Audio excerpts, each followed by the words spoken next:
Many working women forced to stay home during the current crisis have discovered they have children. These children need to be cared for, fed and educated, and are a pain in the neck in many other ways as well. So as a public service, I'm offering my personally made up suggestions on how to homeschool your child.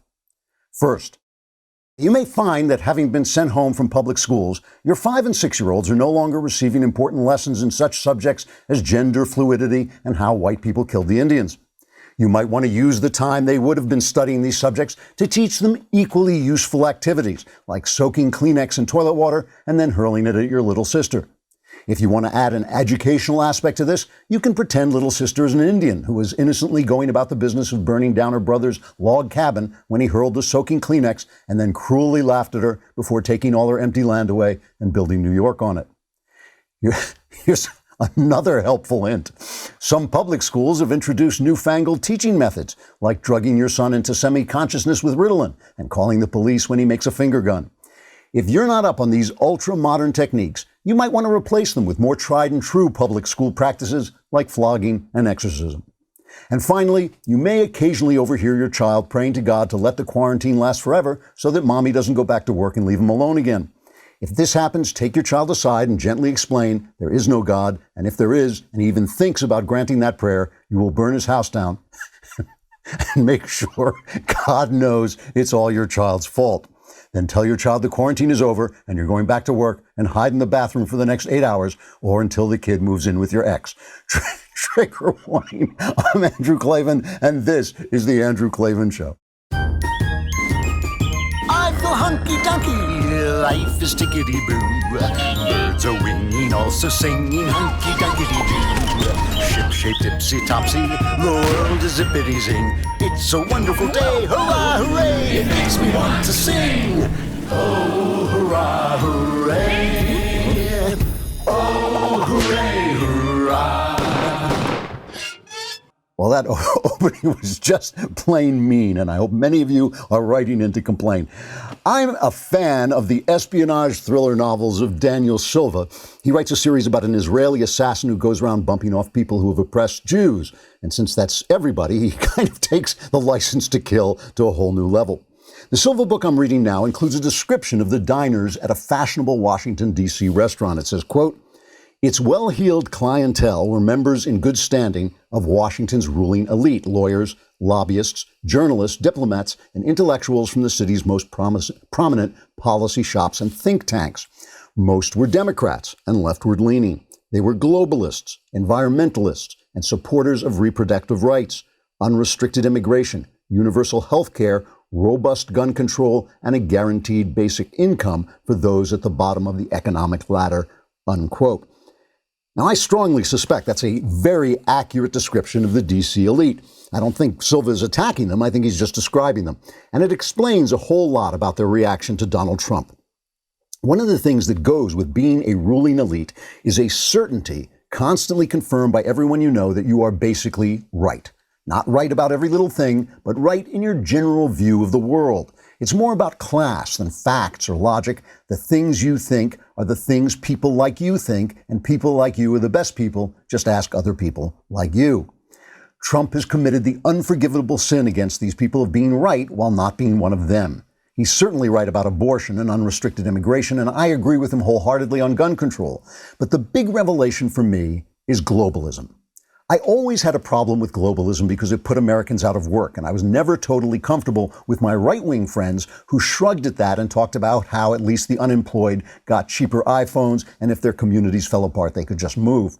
But until this pandemic, it never occurred to me that the moral errors of globalism go much, much deeper. Globalism lifts the world's economy and helps the world's poorest by moving jobs that once belonged to the American working class to hellholes where the poor can be underpaid and save us money. In doing this, it empowers the worst nations on earth by putting the production of supplies we need in their hands, even if they hate us. It's like the UN, only with slave labor delivering big profits for rich people. I like free trade. I like helping poor people. But that's not enough to keep the world working well.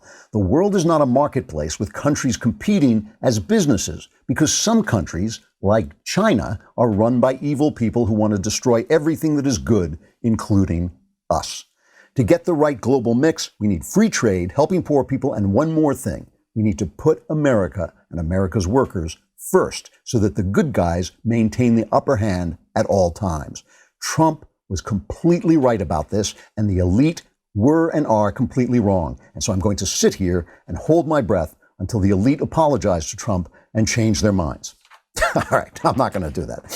We'll talk a lot more about this. But first, let's talk about rockauto.com. Why? Because I love saying rockauto.com. And because if you need a car part, you're not going to go into the store right now and talk to a guy behind a computer who's not only sneezing on you, but also doesn't know any more about car parts than you do. You can get it just as easily by going on rockauto.com. Plus, you get to say rockauto.com, which is worth the price of admission, which isn't bad because rockauto.com always has good prices on their spare parts. RockAuto.com's catalog is unique and remarkably easy to navigate. RockAuto.com has everything you need, from things I've never heard of to brake parts, to tail lamps, motor oil, and even new carpet. Whether it's for your classic car or for the car you drive around in every day, you can get everything you need in a few easy clicks while saying rockauto.com. They always offer the lowest prices possible. They don't change the prices according to the market. So go to rockauto.com right now and see all the parts available for your car or truck, and write Klavan in their How Did You Hear About Us box so they know we sent you, and also write it in their box that says, how do you spell Klavan? Klavan. There are no E's in Klavan. There are no E's in Klavan. I really just make it look this easy. It's hard to believe. So I got to tell you, it is rare that I get bemused by the behavior of our friends in the elite leftist media, speaking of elites. But yesterday, I got to tell you, it was amazing. Trump held his daily briefing, and the press hates these briefings because they're making him more popular, because people can see that he's doing the right thing, and he's got the private sector mobilized, and it's because we have such a good private sector that we can get all these people mobilized, and they're making masks, and 3M is ramping up production for respirators, and all these different companies are ramping up production of things we need. And Trump brings on to speak the My Pillow guy, Mike Lindell. You've probably seen him on TV. And he talks about the fact that he's retooling his pillow factories. This is cut 9. Given our current business lines, we are experiencing the effects of this pandemic firsthand. But My Pillow is done. We've established an internal task force which is monitoring future needs of companies across the country as a result of this pandemic. And given our position, we've begun to research and develop new protocols to address the current and future needs of U.S. businesses across multiple sectors. How companies are going to prepare themselves when they once again open up, and changes to their current operations in order to adjust to future threats and pandemics. My Pillow has designated some of its call center to help U.S. companies navigate the many issues that resulted from this pandemic. We've dedicated 75% of my manufacturing to produce cotton face masks. In 3 days, I was up to 10,000 a day. By Friday, I want to be up to 50,000 a day. 75% of his factories producing face masks, which we need, which they now know. Before they said they don't help. Now they know they do help. And then My Pillow guy went off and said this. Thank you, Mr. President, for your call to action, which has empowered companies like My Pillow to help our nation win this invisible war. Now I wrote something off the cuff, if I can read this. Okay. God gave us grace on November 8, 2016, to change the course we were on. God had been taken out of our schools and lives. A nation had turned its back on God. And I encourage you to use this time at home to get back in the Word, read our Bibles, and spend time with our families. Our president gave us so much hope where just a few short months ago, we had the best economy, the lowest unemployment, and wages going up. It was amazing. With our great president, vice president, and this administration, and all the great people in this country praying daily, we will get through this and get back to a place that's stronger and safer than ever. Oh, my Lord, the left went nuts. You got the free market, you got praising Trump, and you got praising God. That tore it all over the place. Joy Reid, oh, my Tiger King binge was interrupted by his text saying the CEO of My Pillow is now part of the presidential briefings. Please tell me this is a prank. The Palmer Report, American hospitals have refrigerator trucks full of dead bodies parked around back, but sure, let's hear from the My Pillow guy. I just love the rage, the choking on the acid of hatred, is all this stuff. It's like I don't know the My Pillow guy from Adam. I don't have a My Pillow, but who do you think is speaking more to Americans in that moment? Who is talking to Americans, and who is talking to the people who are dining in that Washington, D.C. elite restaurant? You guess. All right, let us talk though about the actual things that are going on in the world. I just find it amazing. There's some things that just really make your mind spin around, even though you've seen them a million times. Yesterday, the other thing that people went nuts about yesterday were Fauci's new estimates of how many people may die. And I played the clip yesterday, so I won't play it again, but it was Fauci. I explained this I'm learning about this. I'm learning about computer models, right? And you put in a computer model, on Monday there's one disease, and on Tuesday there's two diseases, and the computer model says, oh, the disease is doubling. So within 20 days, it's going to be a gazillion people, right? That's what the computer model does. And then it sees, oh, now it's 15 days later, and that didn't happen. So you put in some more data, and you put in some assumptions, and they're all human assumptions. They're not, computers don't make assumptions. Only humans make assumptions. So they're putting in assumptions, and and the thing gets closer to what's happening now. Computer models don't predict the future. They predict yesterday, okay? That's why you have goofballs like AOC saying like, oh, we're all going to die in 12 days, because the computer model sees a trend and it just extrapolates on that trend. And yes, scientists do put in information hoping to get a closer idea, but it's just a guess. It's all a guess. And what was amazing to me was that Fauci said that. He said, I don't want to be held to this. This is what the computer models are saying. A tenth, right? This is a tenth, what he said, 100 to 200,000, which worst case scenario is a tenth of the 2.5 million, less than a tenth, of the 2.5 million they were predicting originally. So it drops by 9/10. So everybody should be saying, oh, look, Donald Trump, he saved everybody's lives. He saved these 2 million lives, right? Because now it's just going to be 200,000. But instead it's, there's refrigerator trucks filled with bodies. Look, I'm sure they have to put bodies somewhere so far, and this is going to go up, and I'm not belittling this, but so far something like 3,500 people have died, which is under 2 days of heart attacks, right? So, I mean, it's a coronary disease at least. So I'm not saying it's not going to be terrible. I'm not saying it's going, but those are just the estimates. And my friend, who has explained all this to me, had estimates that were much lower than that. And there's no reason to think that the worst case scenario is going to be the case. But everyone went nuts. And it's all because of Donald Trump. And we played Pelosi saying Donald Trump fiddled while people died and all this stuff. It's just not true. First of all, Cleta Mitchell at The Federalist has a timeline of things that happened and basically points out that on January 17th, the CDC and the Department of Homeland Security announced that American citizens returning from travel-restricted countries were being rerouted to specific airports where they'd be screened and isolated. And by January 21st, the first case of coronavirus appeared in the U.S. The CDC confirmed the second case on January 24th and said the risk to Americans remain low. This is the CDC, right? This is the CDC. And everybody keeps quoting Trump, saying it's not a problem, it's not a problem. But the point is, this is what the CDC was telling him. So when he listens to the experts and he extends the stay-at-home recommendation from the federal government, then he's wonderful Trump because he listened to the experts. But when he listened to the experts saying the risk was low, then he's bad Trump because the experts got it wrong. It is an amazing, amazing way to look at the news. Plus, Trump does...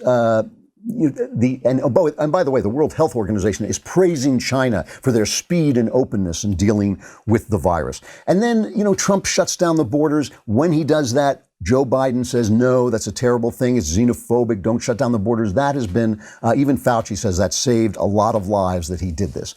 So, Trump, obviously, whenever he gets attacked, he hits back. Let's play Trump hitting back at Pelosi for what she said. It's a sad thing. Look, she's a sick puppy, in my opinion. She really is. She got a lot of problems, and that's a horrible thing to say, especially when I was the one. And, I've gotten from fair people, a lot of accolades, and I don't want the accolades, but it's just in terms of a fact. When I stopped some very, very infected, very, very sick people, thousands coming in from China long earlier than anybody thought, including the experts. Nobody thought we should do it except me, and I stopped everybody. We stopped it cold. It had never been done before in the history of our country. And Dr. Fauci said the other day, if those people came in, if I didn't do that, you would have had deaths like you had never seen before. And, she doesn't mention that, and that was early. And Trump has a thin skin, and maybe he shouldn't hit back every time. But listen, the World Health Organization was praising China and covering for China. The media was so worried. We were calling this the Chinese virus. Nancy Pelosi was out in Chinatown saying, "Come to Chinatown, everybody. Come and join me in Chinatown." And all they do is they hit at Trump. And the rollout of masks, mostly because of the CDC and the FDA, not because of Trump, but the rollout of masks was slow. And the rollout of tests was slow. And that has been a damaging problem. And that's why it's good that the private sector is now coming in and doing stuff. But the thing is, it's a disaster. It's a disaster. It's an unexpected event. And people make mistakes. So I feel like every week I read a little bit of the column from Walter Russell Mead because he just writes such a good column, Wall Street Journal. I'm going to read just a little bit of this because it's worth pointing out. He makes an excellent point. He says, certainly, and remember, Mead is no lover of Trump. He hits him hard when he hits him. He says, certainly the initial U.S. response was flawed. The Trump administration and local and state officials should have made much better use of the time gained by President Trump's much criticized but now universally imitated coronavirus travel bans. The time could have been used to get the country in substantially better shape for testing and treatment, and an earlier adoption of strict social distance protocol would have impeded the spread of the virus significantly and reduced the projected death toll. He should mention that would have happened if the president were Merlin, okay? If the president could see and do and know all, which he can't do it. He says this, it's much too soon to say that America is failing a historic test. What is it being graded against? Thanks to bad strategic and operational decisions in 1941, U.S. Pacific forces were sitting ducks when war broke out. Except mercifully for its aircraft carriers, the Pacific Fleet was concentrated and poorly guarded in Pearl Harbor. This was followed by a debacle in the Philippines. These things made the war longer and bloodier than it would otherwise have been, but victory came in the end. The Civil War, World War I, even the Cold War saw a similar pattern of fecklessness and confusion in the early stages. I said this a long time ago. That's how I know Walter Russell Mead is so intelligent, because he says things that I said weeks later. How dare you? But the thing is, remember FDR said we have nothing to fear during the Depression. We have nothing to fear but fear itself. Can you imagine Jim Acosta sitting there going, Mr. President, you said we had nothing to fear. You played down the Depression. No, that's not the way it works. That's not the way it works. And the people get this. See, this is the thing. The elite don't get this because they're so ticked off at Trump for being right about all the other stuff, about the borders and about abortion, and mostly about globalism, which was making them rich, right, off the work of like little Chinese slave workers, while it was giving China control of products that we need.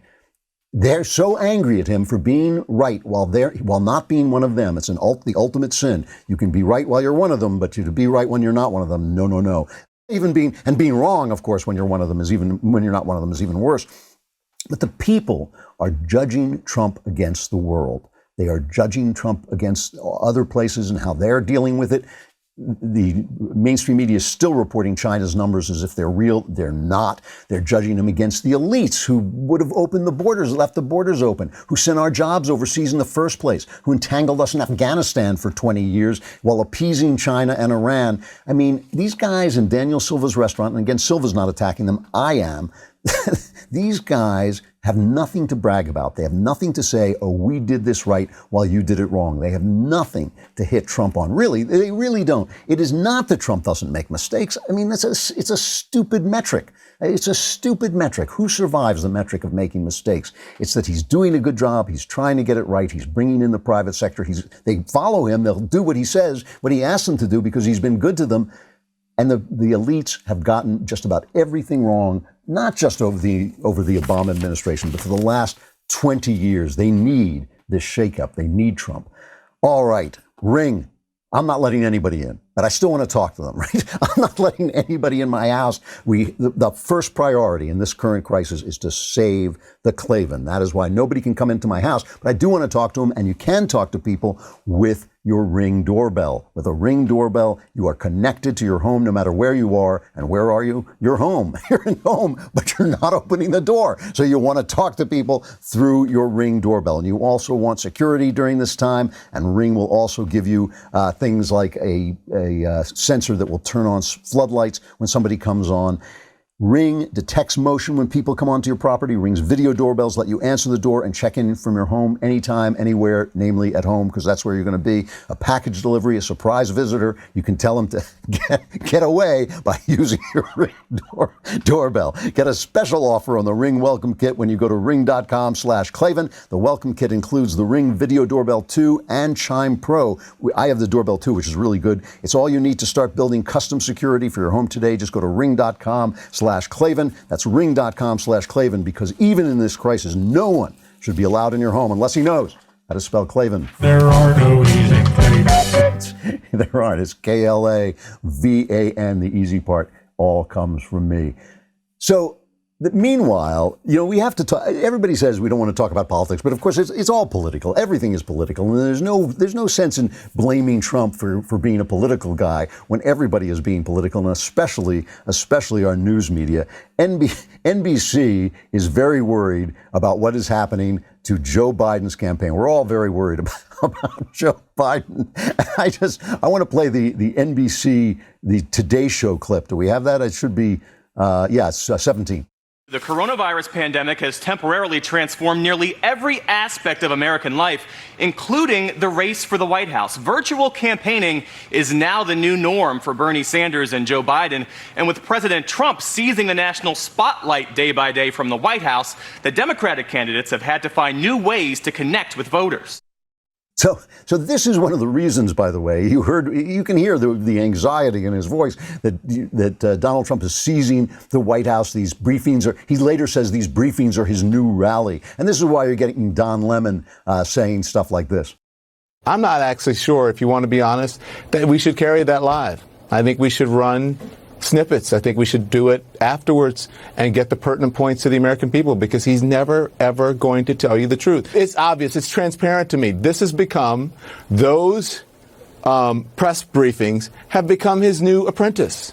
They've become his new rallies. And he treats the press and the media as if he's talking to the people in his rallies. It's the same thing. It's no different. It's just that the audience is not there. Well, the audience is there. It's getting huge ratings, as Trump is bragging about. By the way, he's talking to Chris Cuomo there, who's just been diagnosed positive with the virus, and I hope he gets well soon. I always like ragging on Chris Cuomo, and I hate being interrupted to have to pray for the guy, but I will. So, Chris, get well soon so I can go back to ragging on it. No, I really hope he gets well. It's sad news. So MSNBC has Joe Biden on and asks him the question that's on everybody's mind. Over the last 2 weeks or so, I've had a lot of people ask me online every single day, where is Joe Biden? As a candidate for president, are you making yourself visible enough, especially during this crisis? Because it is a fine line to walk. You certainly don't want to be seen as the candidate who is politicizing a pandemic when Americans face this crisis.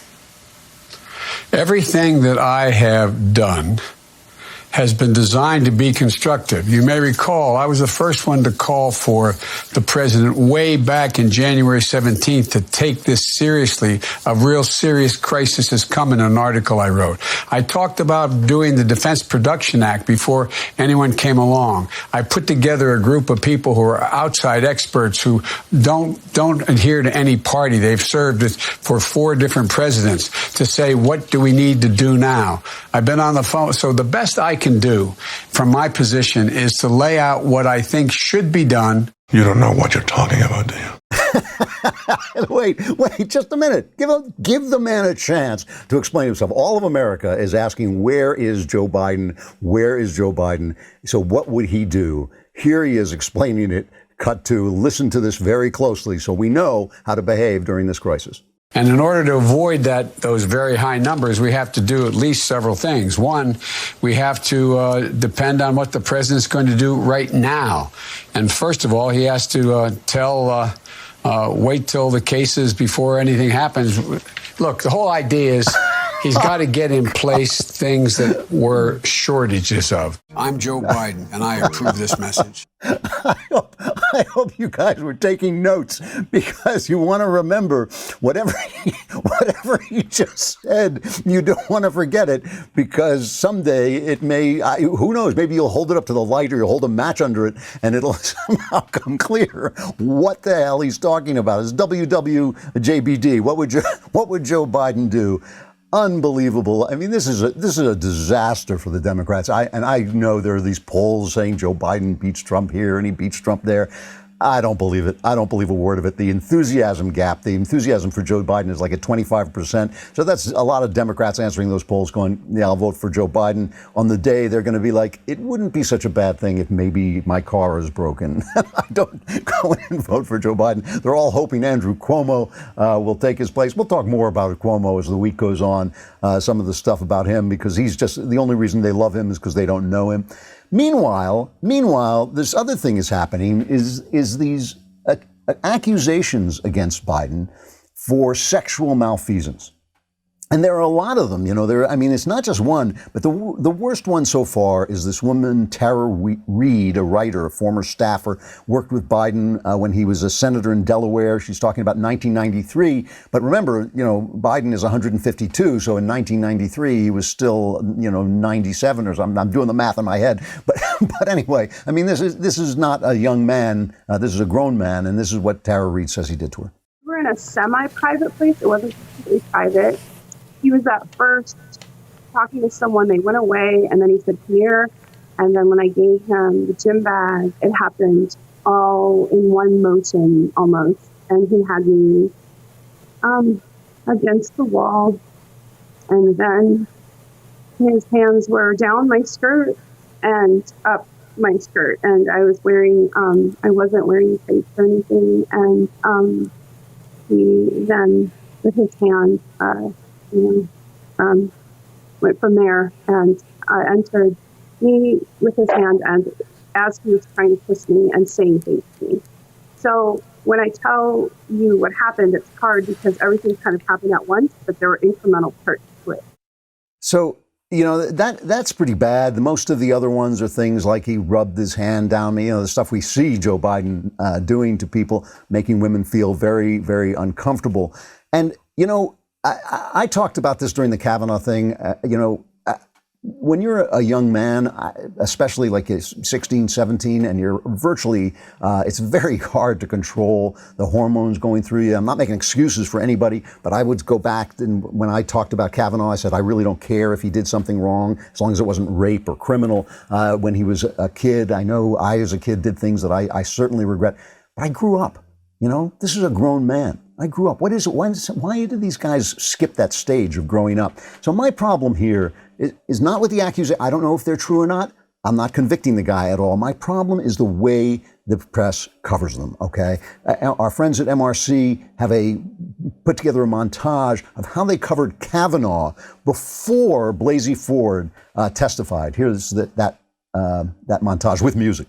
He's the type of person who could be so vile, and he lies about that, and he lies about whether or not he got the documents, and he's lied about what he's done to these other women, and he's a liar. really big red flags to me, and this is just the latest one. I don't think Brett Kavanaugh takes women's pain very seriously. Kavanaugh simply refers to it as the accuser. Kavanaugh has lied multiple times. Kavanaugh's potentially lying, and that to me is disqualifying. This is not a court of law, right? So this doesn't need to be proven beyond a reasonable doubt. Credibly accused. Credibly accused. Credibly and authoritatively accused. Credibly accused of sexual assault involving teens. Who are you going to believe? She's being bullied into showing up 4 or 5 days after this letter is leaked to be questioned by 11 white men. Panel of white men. 10 white men. White men. All white men. Wolf pack of white men. All white men. Asking her, aggressive and obnoxious questions. Why not pull the nomination? Pull the nomination. Kavanaugh is quite overcooked. So, I mean, that's pretty incredible. I said it at the time. It was pretty incredible. I thought if the election had taken place right after this, Trump would have, the midterm election, the Republicans would have won by a landslide. But there was, of course, all the time between for Trump to stick his foot in his mouth, and he did. But here's how they cover Biden's, these accusations against Biden. And these women, they're coming forward, saying they were uncomfortable. And here's how they're covering that. We're still weeks away from Biden's anticipated entry into the presidential race, and the accusation made over the weekend speaks to a part of his behavior that some find harmless, but that his accuser says deserves more scrutiny. As the immediate frontrunner, he's going to expect a lot of scrutiny, especially as standards for what used to be acceptable interactions have changed for a lot of women in this Me Too era. And fighting back. Former Vice President Joe Biden responds to those accusations of inappropriate affection by the woman who says he kissed her head and invaded her space at a campaign event. Now the women coming to his defense. Now, I'm not actually accusing Joe Biden or condemning him or saying they're wrong, and I'm perfectly willing to think that maybe they misinterpreted it and he's a handsy guy and he didn't realize that the one woman, Tara Reid, that he needs to explain, but maybe it didn't happen. I don't know. Some people are hitting the right wing and they're saying, oh, well, you didn't cover the Kavanaugh story, but now you're all on top of this. But that's a lie. That's a false equivalence. We did cover it. I did cover it. All I said was the guy deserved. I said two things. One, I didn't care about the actual charge. But the other thing, I said the guy deserves due process. He deserves due process. In this case, with the exception of Tara Reid, the other things, no. Would I not vote for a guy because he did those things? No. I think they're sloppy. I think they're boorish. I think they're bad. But I would not vote for somebody I supported otherwise because of those things. But I'm not accusing him. I'm accusing the news media. I'm accusing the news media for the difference, the way they cover these things, because it undermines everything they say. It means everything they say is a lie. It means everything they say is political. Women's rights, gays' rights, blacks' rights, it's all of it. They don't care about any of it. They don't care about any of it. They care about one big thing, power. All right. Let us talk about the Benham Brothers. I was talking to the Benham Brothers. I've met the Benham Brothers. They are great guys. And, I will tell you something else. They had a TV show that they were going to have, a reality TV show on HGTV. And because of their very conservative religious principles, the left went after them, threatened to go after all of HGTV's sponsors, and they were dumped. These are guys who stand up for what they believe, they have integrity, and they're also just really, really decent guys. And now they have constructed a way of building businesses so that the business doesn't consume your life. And I know all about this because my business has certainly consumed my life, but I have tried very hard not to let it detract from my family and not to let it detract from the things that make life worth living. And the Benham Brothers know this is a troubling time. They know this is a difficult time. And so they're tailoring their videos to speak to business people in this tough time about how to keep your business alive, how to pivot and make decisions when things change the way they're changing now, but also not to be completely consumed by all the things that you have to do. The Benham Brothers have over a dozen businesses, including a real estate empire that spans over 35 states, and they didn't sell their soul for it, and they want to teach you how to do the same kinds of things. Just this week, the Benham Brothers launched their new course, Expert Ownership. It's the model they've used to build each one of their businesses. Whether you are sick of the 9-to-5 or have a 10-year-old business, Expert Ownership can help you achieve your goals. To celebrate the launch of their new course, they're offering 15% off to new members. You can check out a preview of the course and take advantage of that discount over at benhambrothers.com/Klavan. That's BENHAM brothers.com/Klavan. Head over there to check out the course. And remember, there is an E in Benham, but there is no E in Klavan. There are no E's in Klavan. I just said that. You don't have to repeat everything I said. All Access. I will be on Thursday. The other guys are going to be on all week. It's at 8 p.m. Eastern, 5 p.m. Pacific. It's a relaxed setting where we just talk to you and communicate with you. And if you are a subscriber, you can send us questions, send us greetings. We love talking to you. I love talking to you. I really like hearing from you and communicating with you. And listen, we're all isolated. We're all indoors. So it's nice to get together and do this. This was intended originally for our All Access members, the highest level of membership. But during this time of isolation, we've opened it up to all our members. And in doing so, we've accelerated the launch. Please let us know what you think of it. And please come on and talk to us. Again, I just love hearing from people. If you're around at 8 p.m. Eastern, 5 p.m. Pacific tonight, join us on the All Access live show over at dailywire.com. And if you're there on Thursday, I will be there as well. We got to say goodbye to Facebook and YouTube. Come to dailywire.com. I forgot to promo the mailbag. Oh, my Lord, my Lord. Come to dailywire.com and subscribe. Yeah! Scream like that, and then hit dailywire.com, hit the podcast button, hit the Andrew Klavan podcast. There's a picture of a mailbag. Hit that, and you can ask me about anything you want. You can ask me about religion. You can ask me about your personal problems. You can ask me about politics. All my answers are guaranteed 100% correct. You are getting your money's worth, and they will change your life. Will they change your life for the better? You're going to have to tune in to find out. Come on over to dailywire.com and subscribe and get your questions into the mailbag.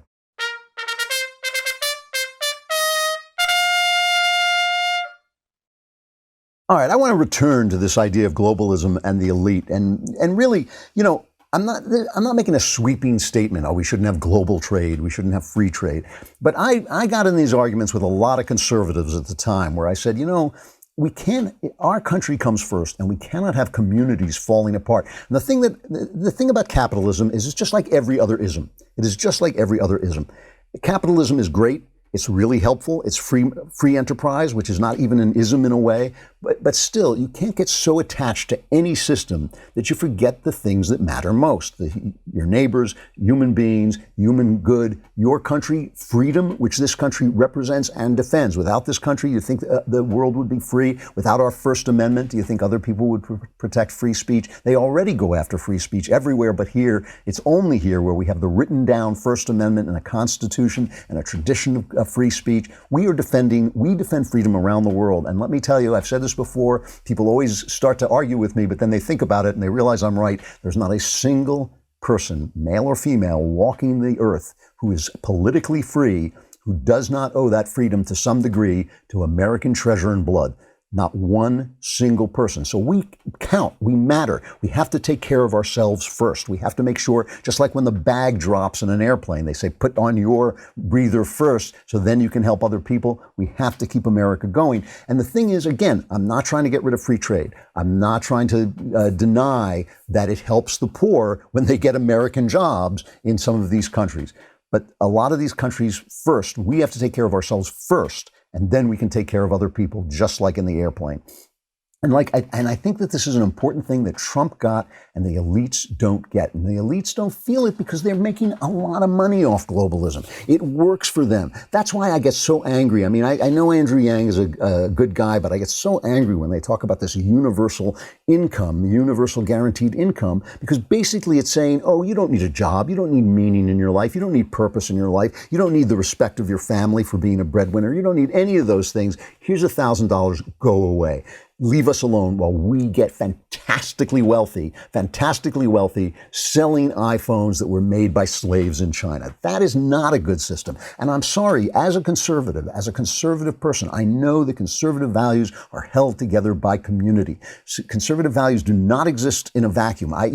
When I started the show, I used to say I'm an individualist. And even as I was saying it, I was having conversations behind the scenes where I was saying, individualism is not quite the right word. It is not quite what I believe in, because I believe we're all connected. I know we're all connected. And I know all Christians are part of the body of Christ. And I know that anybody can be part of the body of Christ just by saying the word, which means we are all linked together. No man is an island. And so we can't just say, oh, if your community falls, go off and move. That's what the original settlers did. The original settler days are over.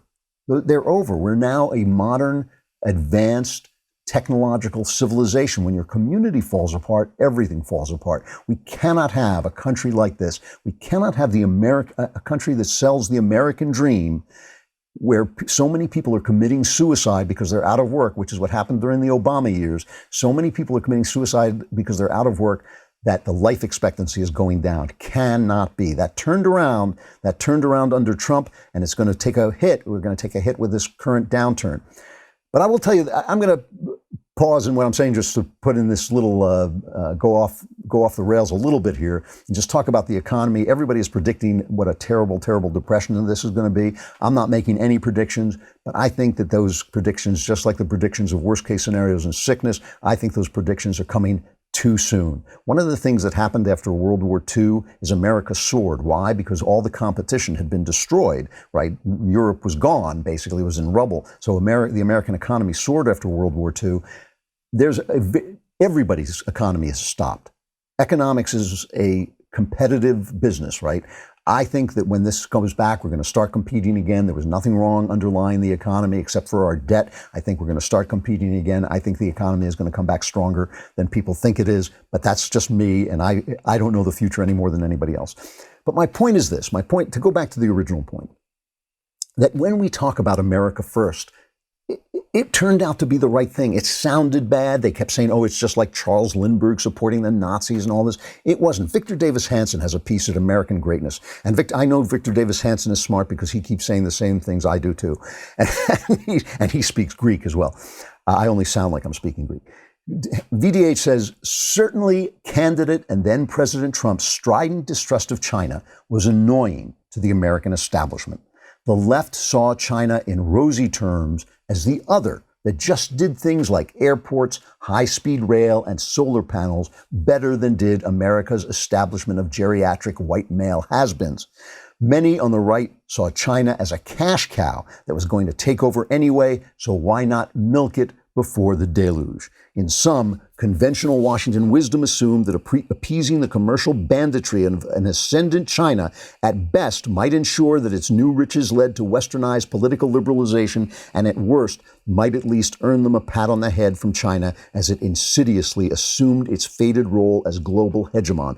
I know Victor is right about this because I had these conversations at many dinner tables with many people who I would consider part of the elite, where they would say, oh, China's going to be the next big thing and China's going to rule the world and there's no stopping China. And I would say, I don't know, it's hard to have a free economy when you kill your people when they criticize you. And that's what's happening now with the people who are criticizing the Chinese flu response are vanishing. And it's hard to have it's hard to have people come forward with a new idea like we do in America, where somebody says, oh, I'm going to start making pillows, and these are going to be the best pillows and that'll make me a millionaire. It's hard to come forward with a new idea when you're afraid you might get shot, okay? And I think that the things that China has done in terms of not telling us what was happening, in terms of lying about the number of deaths and illnesses they were having, in terms of getting rid of all the whistleblowers, in terms of sending out faulty equipment and faulty masks and faulty testing devices to their people, has reminded us of something. America is unique in a lot of ways. But one of the ways it is unique is that it has become a massive, massive world power without becoming an empire. And a lot of people, especially before 9/11, a lot of people used to talk about, well, America really is an empire. It just doesn't admit it's an empire. If you're selling Coke in China, then America is an empire. It's an economic empire. Well, no, that's not an empire. An empire is when our troops come into your country and we install the government. That's an empire. That doesn't happen. We don't do it. Even when we do it out of necessity, like in Japan or in Iran, we leave. After we get a government that's not going to kill people, we leave. America is the first country ever to do that. Rome didn't do it. Britain didn't do it. Greece didn't do it. Other countries, when they have achieved the world power that we have achieved, have started to take over other countries and seriously become an empire. Now, we haven't done that, but it creates new problems. People think things are either good or bad, and that's just not true. Things that are good create bad problems. Things that are bad have good results. It's just the way of the world. It is a good thing, I think, that we're not an imperial nation, although I'm not sure that will last forever, but it's true now. It's a good thing that we're not an imperial nation, but it creates new problems. And one of the problems that it creates is that in dealing with other countries, we are sometimes dealing with people who are evil, unlike us. We have evil people here. There are evil people everywhere, but our government is a good government. It is a free government. It is still a government that has good principles as opposed to the Chinese government, which is a bad government with evil principles. The Iranian government, a bad government with evil principles. That's why you don't deal with them on the same level, and that's why you don't deal in such a way that it elevates their power to the level of yours. That was what was wrong with Obama's, not just his Iran deal, but with his entire worldview, is that he had no moral grading. Because the left has gotten rid of the idea of morality, because they think it's all relative, because they think we're bigoted for looking down on other countries, they've gotten rid of the idea of morality, and you cannot do that and let the world and have the world remain free. You can't do it because the good guys have got to win.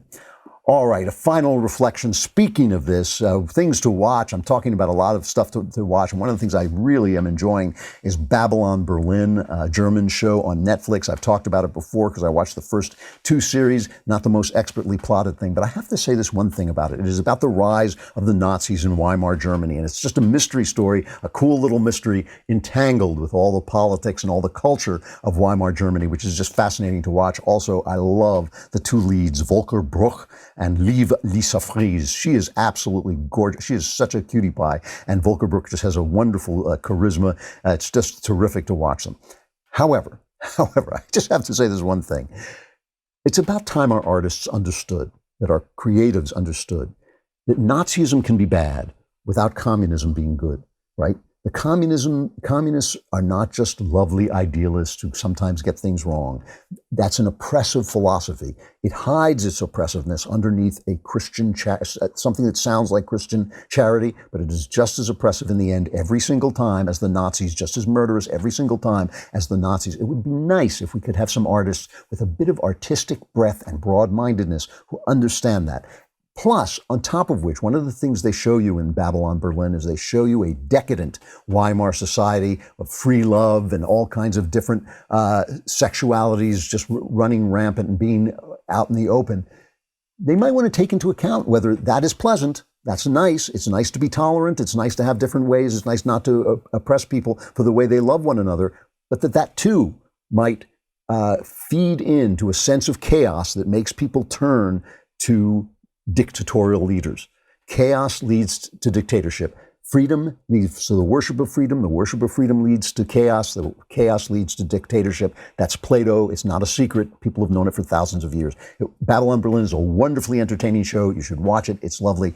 But it would be nice if our artists would get just a little bit more broad-minded and stop repeating the garbage socialism they learned in school. Mailbag is tomorrow. Get your questions in now. I will answer them, and all your problems will be solved. Not just some, but all your problems will be solved right here on The Andrew Klavan Show. I'm Andrew Klavan.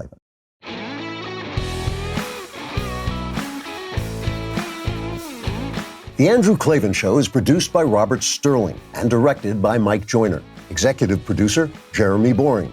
Technical producer, Austin Stevens. And our supervising producer is Mathis Glover. Assistant director, Pavel Wydowski. Edited by Adam Sayevitz. Audio mixed by Robin Fenderson. Hair and makeup is by Jesua Alvera. Animations are by Cynthia Angulo. Production assistants, McKenna Waters and Ryan Love. The Andrew Klavan Show is a Daily Wire production. Copyright Daily Wire 2020. You know, the Matt Walsh Show, it's not just another show about politics. I think there are enough of those already out there. We talk about culture because culture drives politics and it drives everything else. So my main focuses are life, family, faith. Those are fundamental, and that's what this show is about. I hope you'll give it a listen.